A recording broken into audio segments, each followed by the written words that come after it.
vos saúdo com a graça e a paz de nosso Senhor e Salvador Jesus Cristo. Amém?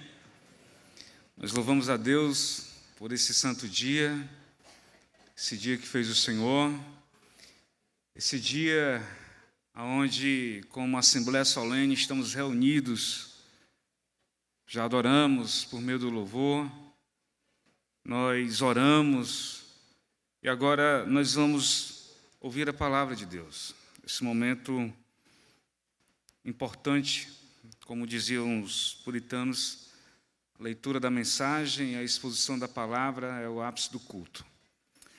Convido a você a abrir a sua Bíblia comigo, no livro de Apocalipse, capítulo 2, versículo 4 e versículo 5. Carta à igreja em Éfeso. Apocalipse, capítulo 2, verso 4 e verso 5. Sentados mesmo, vamos fazer a leitura. Assim nos diz a palavra do Senhor.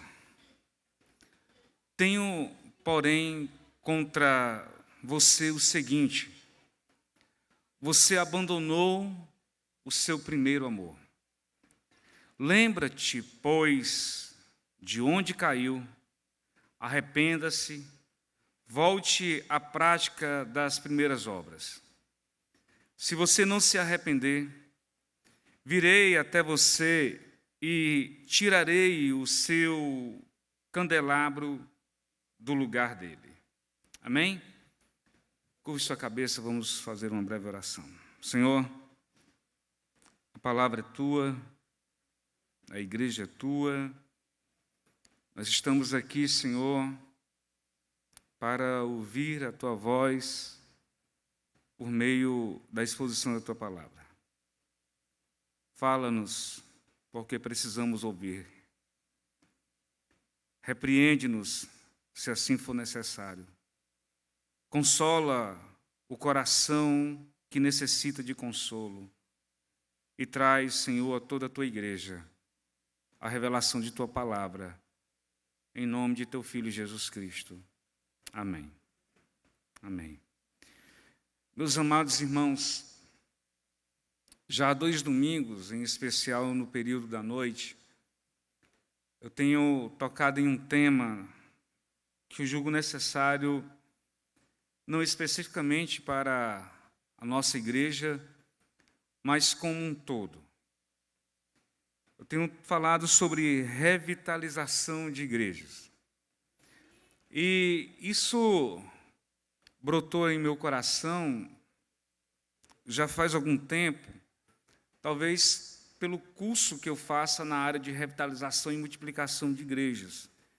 E isso mexe um pouco com a nossa visão, trata os nossos corações e, naturalmente, quando você vai olhando para a palavra de Deus, algumas coisas ficam claras e elas se tornam necessárias.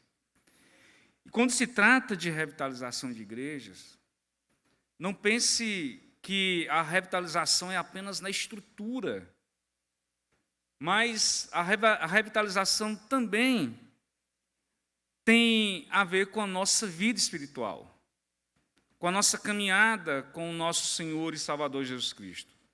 A nossa caminhada como igreja, aquilo que fazemos, aquilo que pensamos, aquilo que falamos, aquilo que tem a ver com o nosso trabalho dentro da igreja. E essa manhã eu quero exatamente falar sobre revitalização, nesses 2 versículos que nós lemos agora, mas eu quero trabalhar também os outros versículos na introdução e na conclusão dessa mensagem. E, ultimamente, eu tenho tematizado as mensagens e hoje eu quero falar sobre os imperativos da revitalização. Amém? Primeira coisa importante dentro dessa carta que o Senhor Jesus escreve para a sua igreja, a primeira coisa importante é nos situarmos dentro dessa carta. O Senhor envia essa carta para a igreja na cidade de Éfeso.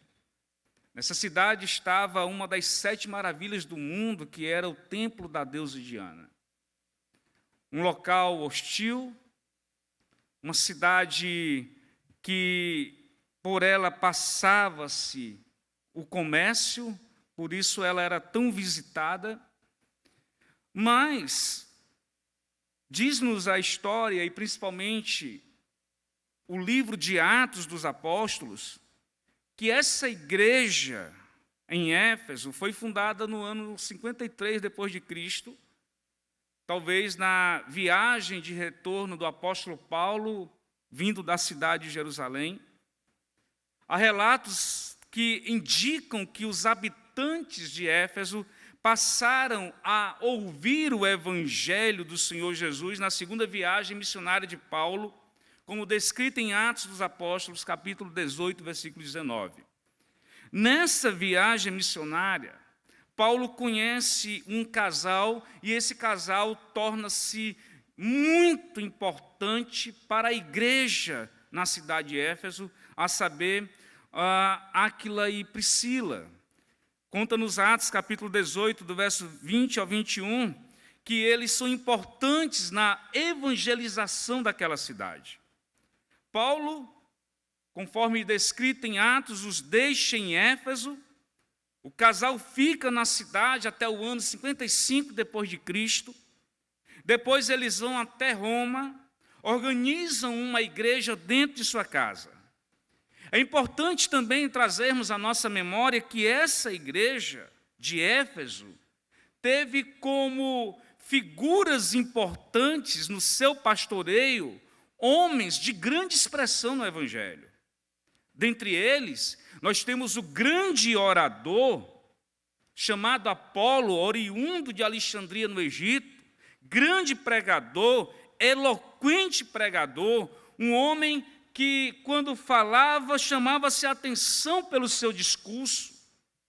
Mas a história também nos diz, em Atos capítulo 19, versículo 11 e 12, que é na terceira viagem missionária do apóstolo Paulo para a cidade de Éfeso, que essa igreja, ela veio a florescer de forma fantástica. Houve, segundo os relatos de Atos, capítulo 19, um grande avivamento naquela igreja. Pessoas eram curadas, o evangelho do Senhor Jesus estava sendo pregado, gente era liberta, houve de fato um grande avivamento naquele local.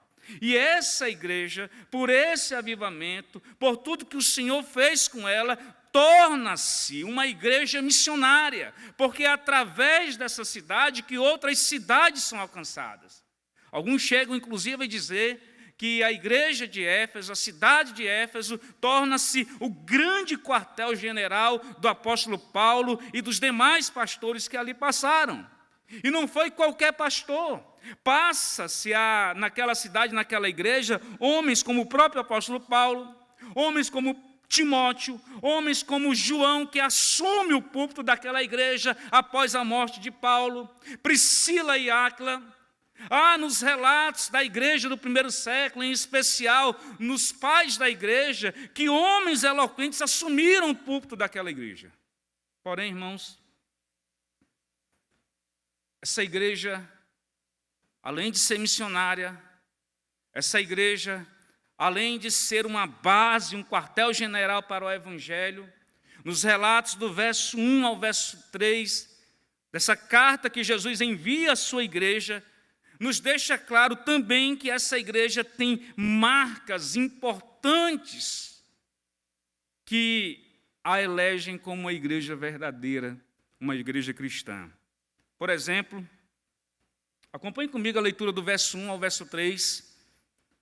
Ao anjo da igreja em Éfeso escreva: estas coisas diz aquele que conserva na mão direita as 7 estrelas e que anda no meio dos 7 candeeiros de ouro, o Senhor Jesus, que anda no meio da igreja, que conhece a sua igreja, que conhece os pastores da sua igreja.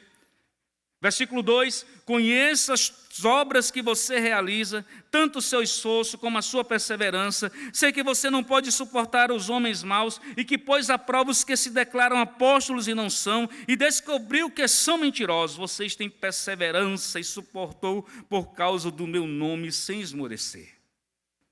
Uma igreja bíblica, uma igreja na qual o próprio Senhor Jesus diz que era uma igreja de labor, de perseverança, uma igreja que olhava para homens que se declaravam servos de Deus, apóstolos do Senhor, mas pelo crivo da própria Escritura, pelos ensinamentos do Senhor Jesus e dos apóstolos, aquela igreja conhecia quem eram homens verdadeiramente de Deus ou não, e por esse crivo escriturístico, eles os declaravam mentirosos, sendo eles de fato homens mentirosos.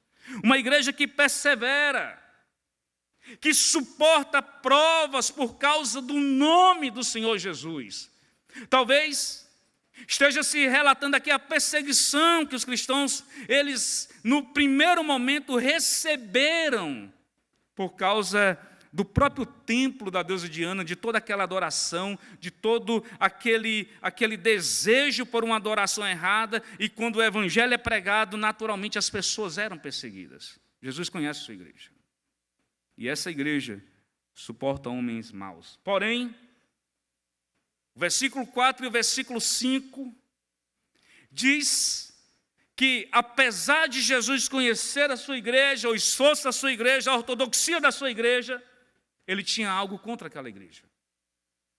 Tenho, porém, contra você o seguinte: você abandonou o seu primeiro amor. Lembre-se, pois, de onde você caiu, arrependa-se e volte à prática das primeiras obras. Se não se arrepender, virei até você e tirarei o candelabro do seu lugar. A primeira coisa que nós vamos ver dentro desses versos 4 e verso 5 é que há um problema sério naquela igreja. Apesar da boa ortodoxia, apesar de resistir a homens maus, apesar dessa igreja entender o que era o evangelho, Jesus tinha algo contra aquela igreja e era um problema sério. A expressão tenho, porém, contra ti, relata exatamente que aquela igreja tem um ponto fraco. E esse ponto fraco não é indicado pelo pastor da igreja, não é revelado pelos discípulos daquela igreja. O próprio Senhor Jesus, o noivo, vem até a sua noiva e indica que aquela igreja tem um problema, e um problema sério. Um problema que ameaça o futuro da igreja. Um problema que ameaça a vida, o vigor, a vitalidade espiritual daquela igreja.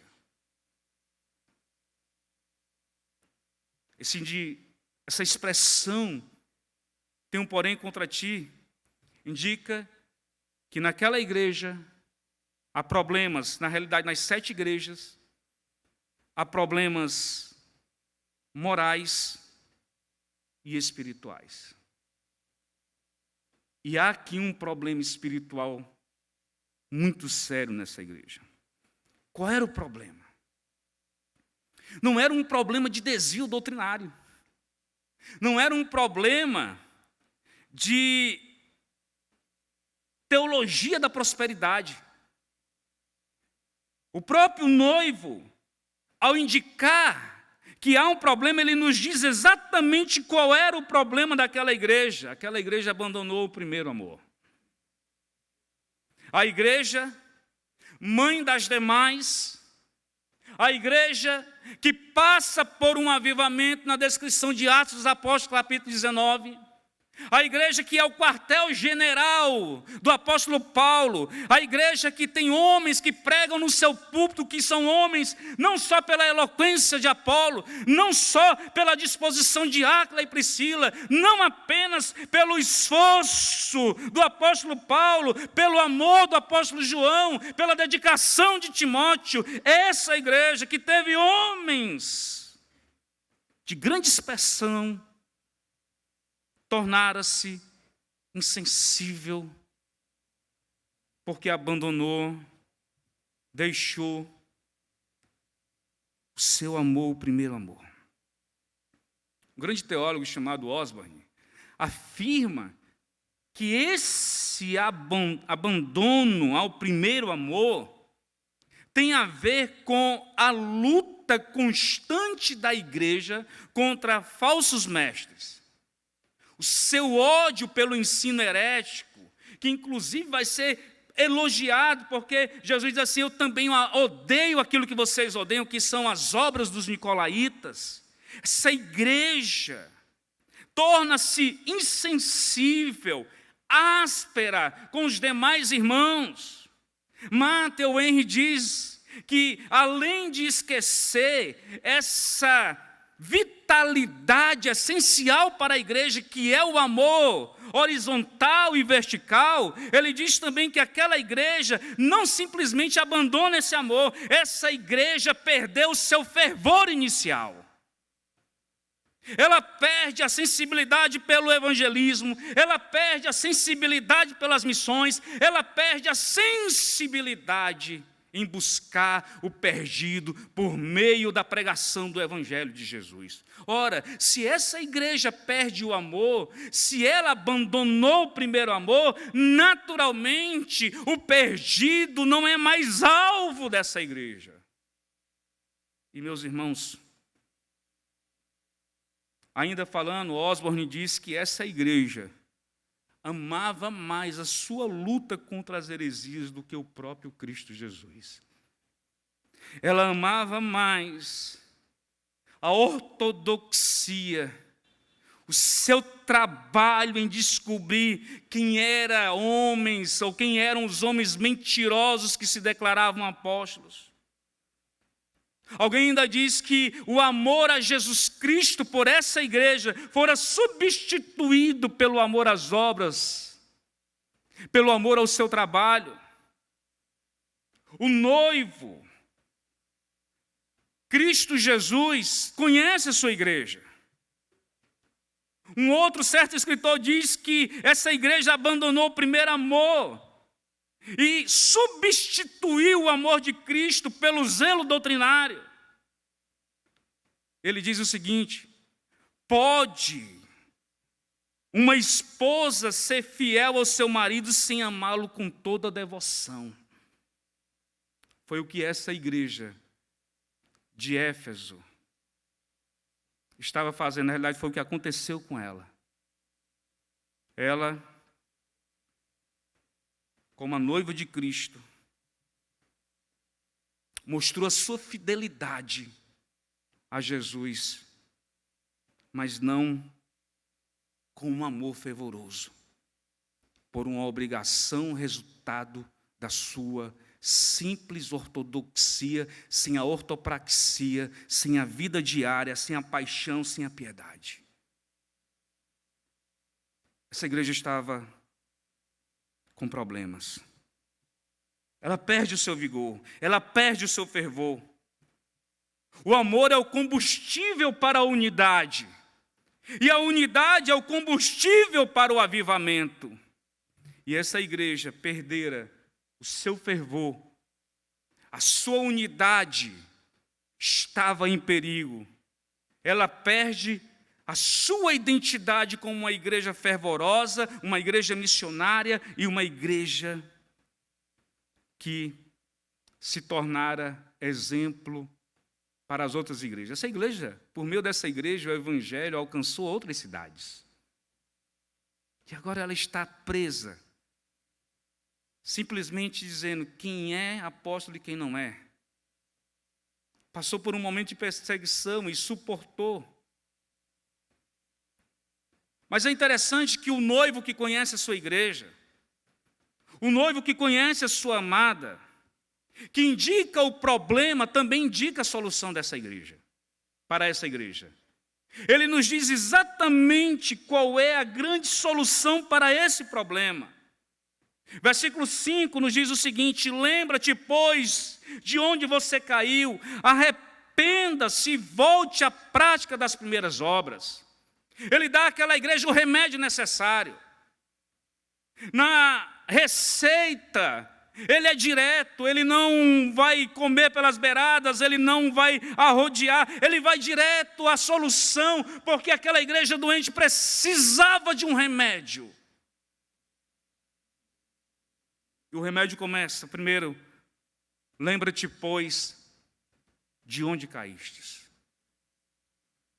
O noivo dá àquela igreja a primeira solução.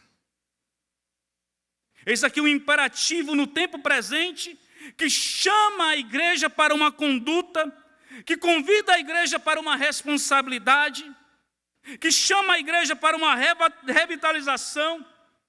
E no sentido original dessa palavra, desse imperativo, ele convida essa igreja a uma experiência original ou a uma atualização daquilo que aquela igreja viveu. É como se ele dissesse o seguinte: volte, perceba onde você caiu, lembre-se da sua experiência original, e vivencie essa experiência passada com amor, com fervor missionário, com evangelismo, com amor horizontal e vertical. Aonde você caiu? Lembre-se. Não é simplesmente trazer a memória ou trazer fotos do passado, mas é uma vivência vital, necessária, salutar, urgente para a igreja. Ele convida essa igreja, irmãos, a experimentar novamente aquilo que ela viveu. Segundo remédio, arrependa-se. Essa igreja precisava urgentemente desse remédio do arrependimento. Osborne diz que a lembrança de onde eles caíram naturalmente a levaria ao entendimento da culpa, se declarando culpado e entendendo aonde estava o seu erro. Eles precisam mudar a direção urgentemente. Eles precisam tomar um novo rumo. Eles precisam de uma decisão que pode ou não ser acompanhada de choro, mas o certo é que aquela igreja precisava arrepender-se do seu pecado, do seu erro. E o noivo está dizendo: eu te indiquei o erro e te dou o remédio. Terceiro remédio,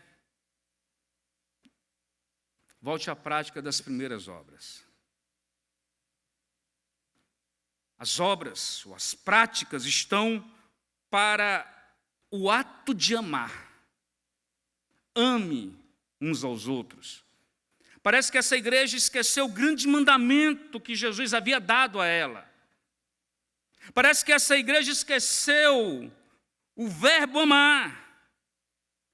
E não apenas voltar às obras, mas um amor aos da igreja e um amor aos perdidos. Eu não sei se você já leu o livro do Dr. Oswald Smith, Paixão pelas Almas. Eu preciso ler novamente esse livro, irmãos.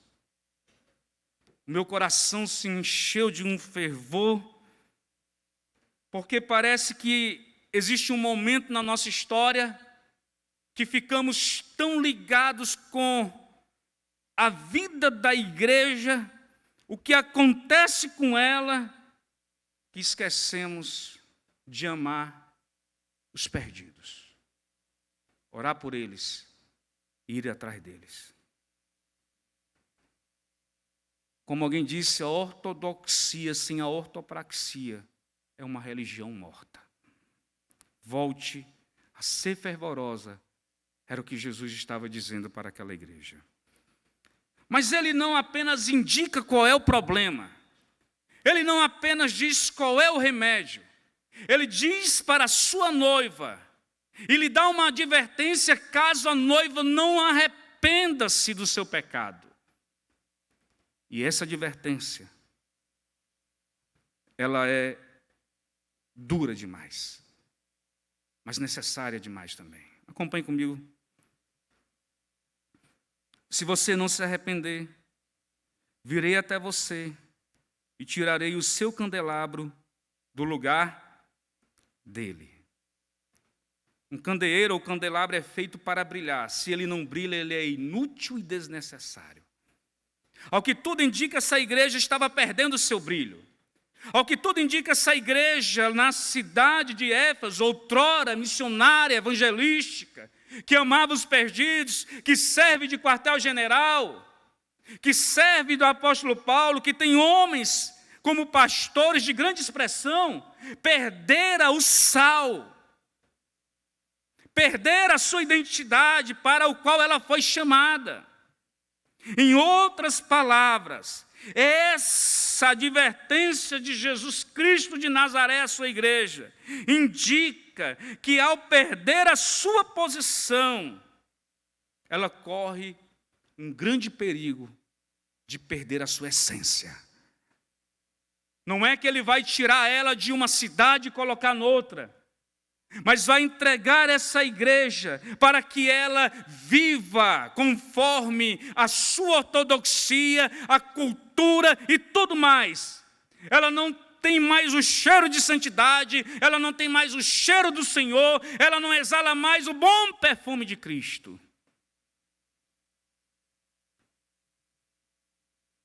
Essa igreja está em sérios apuros. Primeiro, um problema, essa igreja perde, abandona o seu amor. Segundo, o noivo dá a ela uma direção, uma receita para a cura. Perceber onde caiu, arrepender-se e voltar a fazer as obras. Terceiro, ele lhe adverte. Como um noivo que ama sua noiva, diz para ela que se ela não se arrepender, ela não terá mais o vigor e não será mais essencial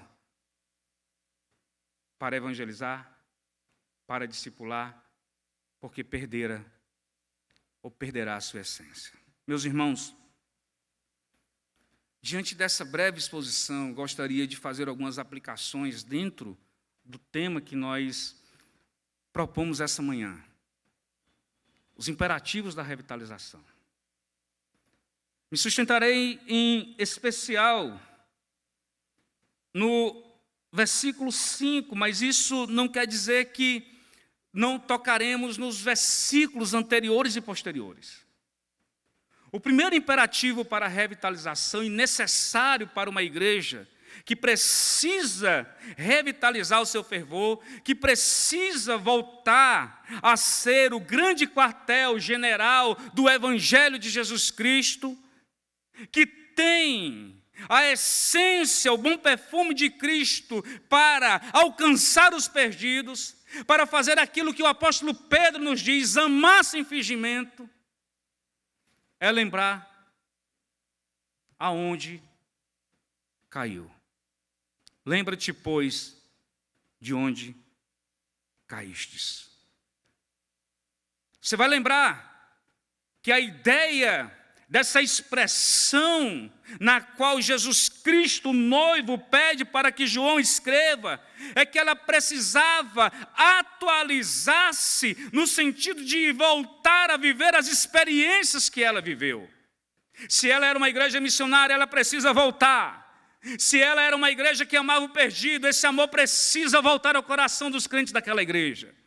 Se ela tinha como marca o amor mútuo, tal como nos diz Atos capítulo 2, do verso 42 ao verso 47, aonde tudo que um tinha pertencia ao outro, aquela igreja que perseverava unânime no partir do pão, nas orações de casa em casa, aquela igreja, irmãos, que perseverava na doutrina dos apóstolos, aquela igreja, irmão, que perseveravam juntos em oração, essa igreja que perde essa essência, precisa lembrar-se aonde caiu. Não tem como a igreja passar por um processo de revitalização.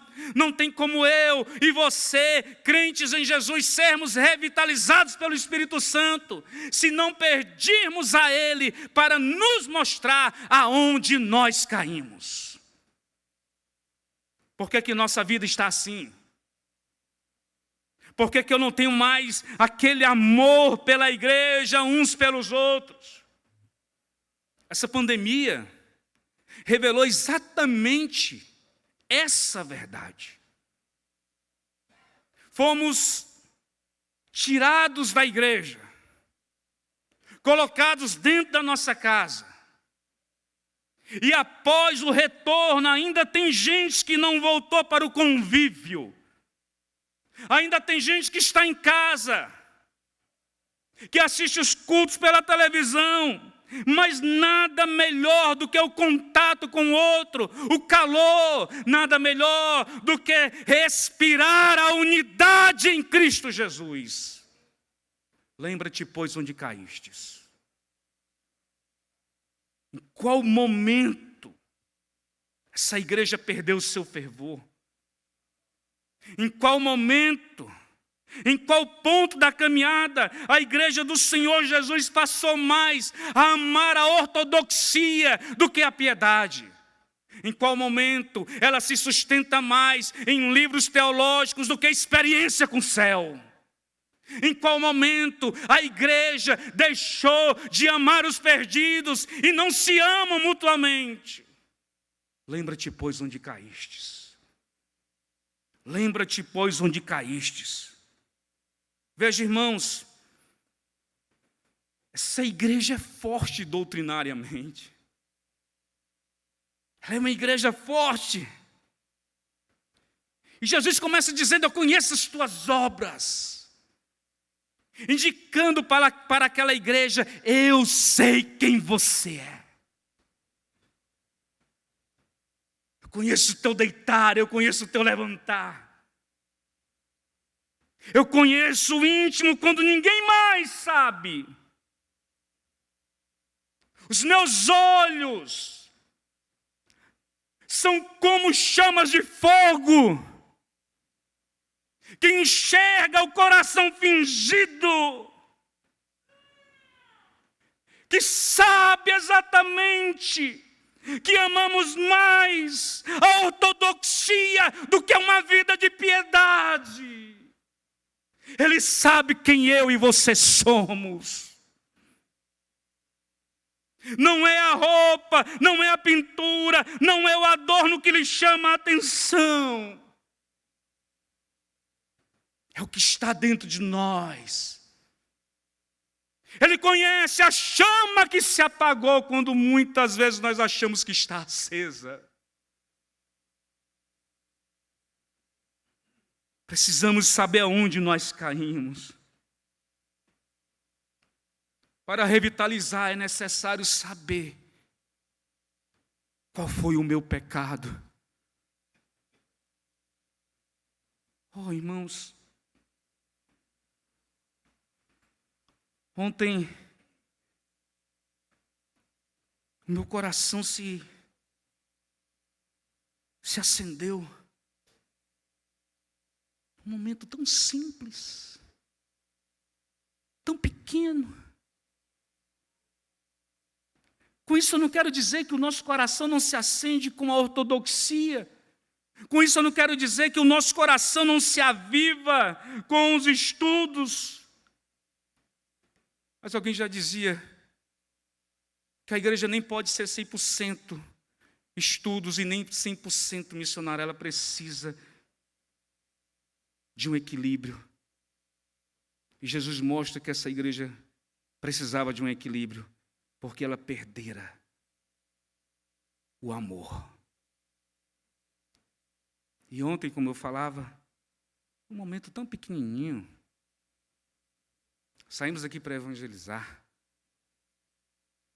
As pessoas começaram a contar testemunhos interessantes. Eu mesmo tive um testemunho, eu vou contar um testemunho, eu tive um momento de evangelismo que fazia muito tempo que eu não te via, que eu não tinha.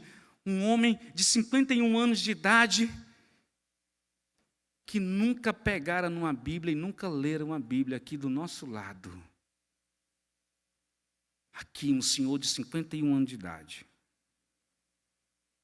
Eu disse, você vai ler a sua primeira Bíblia hoje. Ela já é sua. Ele leu João 3,16, ele leu João 14,6. Ele leu Gênesis 3, ele leu. Precisamos desse fervor, precisamos entender aonde nós nos perdemos como igreja. Primeiro, lembre-se, pois, aonde caístes, o primeiro imperativo da revitalização. Segundo imperativo, arrependa-se e volte à prática das primeiras obras. Arrependa-se e volte à prática das primeiras obras. Arrependimento não é choro, é decisão. Arrependimento é uma mudança significativa da mente em relação ao nosso comportamento como gente, como cristão, como servos de Deus. Aquela igreja precisava arrepender-se. Uma vez que ela se declarara culpada, voltando aonde caiu, entendendo o seu erro, ela precisava arrepender-se desse pecado. E o seu grande pecado era a falta de amor. As pessoas não viviam mais aquela gostosura, aquela coisa gostosa de estar junto. De gente com gente, sem partido, sem muros, mas juntos. Almoçavam juntos, estavam juntos, bebiam juntos, se alegravam juntos. Nós preferimos muito mais o sofá da nossa casa para a Netflix do que estarmos juntos como igreja. Precisamos nos arrepender. Nós amamos mais a praia, amamos mais o campo, amamos mais a vida lá fora do que a comunhão que o noivo chama a sua igreja. Precisamos nos arrepender.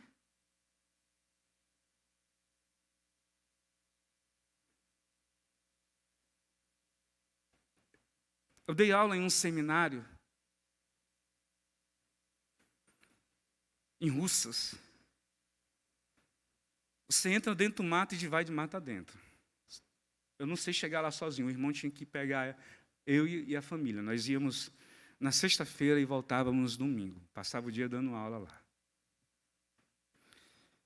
E uma coisa me chamou a atenção. Uma igreja tão pequenininha que eu acho que não cabia 50 pessoas lá dentro. Aquela coisa bem rústica, pastor Eliseu. Aquele cheiro de mato, aquele vento, aquela coisa gostosa. Nas primeiras horas da manhã de sábado, estava dormindo lá na casa pastoral, e escutávamos o barulho de gente falando, de gente andando, de menino correndo, de cachorro latindo, de pássaro cantando. Eu me acordei e abri a porta e olhei uma multidão de gente e aquele povo tudo trazendo pão, melancia, frutas para tomarem café da manhã juntos. Juntos. Sem aquela coisa gostosa da padaria romana. Tinha cuscuz, claro que tinha. Mas era proibido o refrigerante lá, só para você ter ideia. Ninguém tomava refrigerante. E aquele povo se reunia num localzinho pequeno e esbarrava-se uns nos outros. Você sentiu o cheiro do caiaque, você sentiu o cheiro da alfazema, sentiu o cheiro de quem não colocou o negócio no sovaco, sentia cheiro de tudo que é jeito, mas era cheiro de gente. era cheiro de gente, era unidade, era amor, era comunhão. Na hora do almoço, a galinha do campo, o capote, e eles tinham tudo em comum, eles vendiam e repartiam seus bens lá. E isso não pode acontecer numa igreja de uma estrutura maior? Pode, deve. Se você ama mais o sofá da sua casa, arrependa-se. Se você ama mais a sua biblioteca e não quer gente, arrependa-se. Se você ama mais este mundo, arrependa-se. Se você perdeu o fervor, arrependa-se. Se você não consegue mais pregar o evangelho porque pecou, arrependa-se.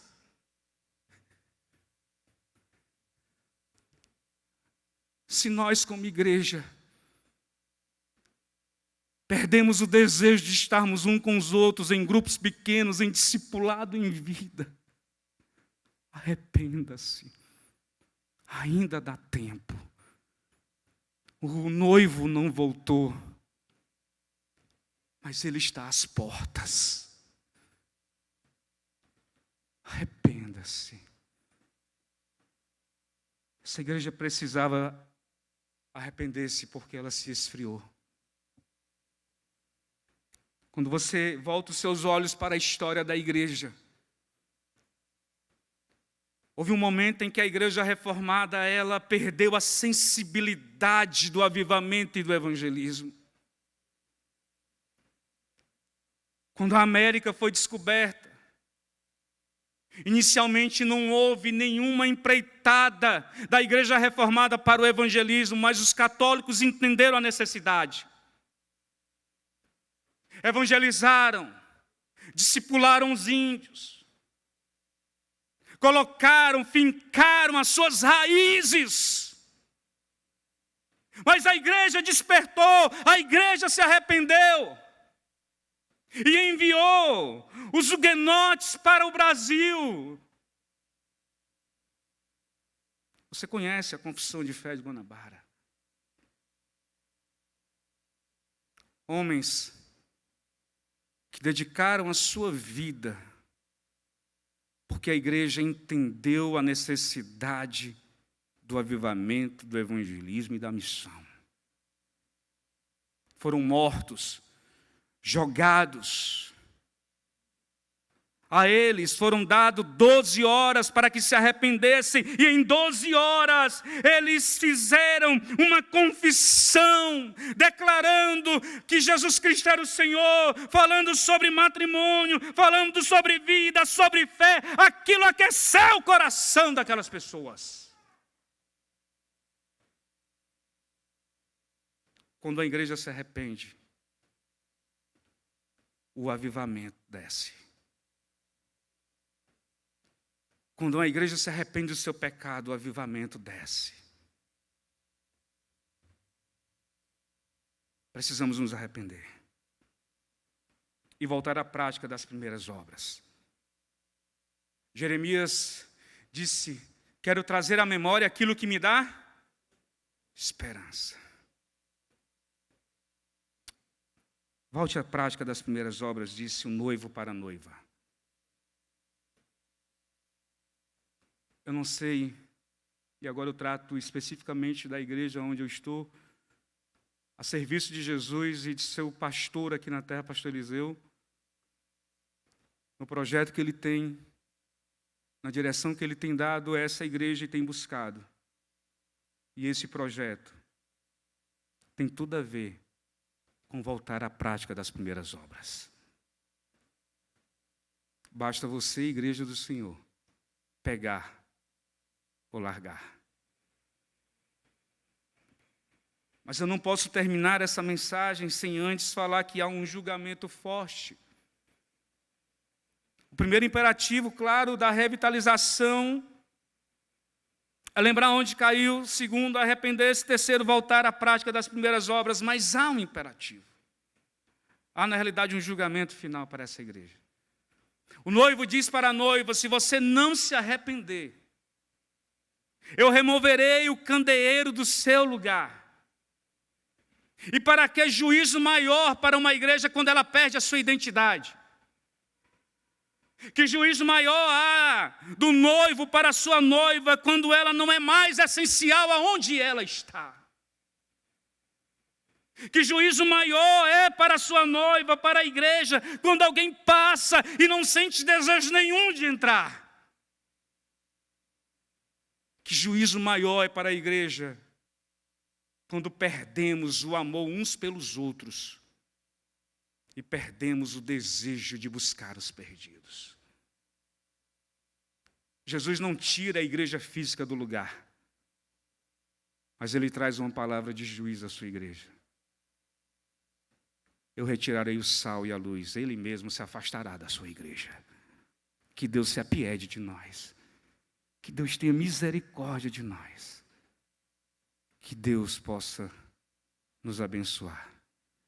Para mais informações e novidades, siga nossas redes sociais e fique por dentro de tudo. Igreja Presbiteriana de Fortaleza, há 139 anos, evangelizando e transformando vidas.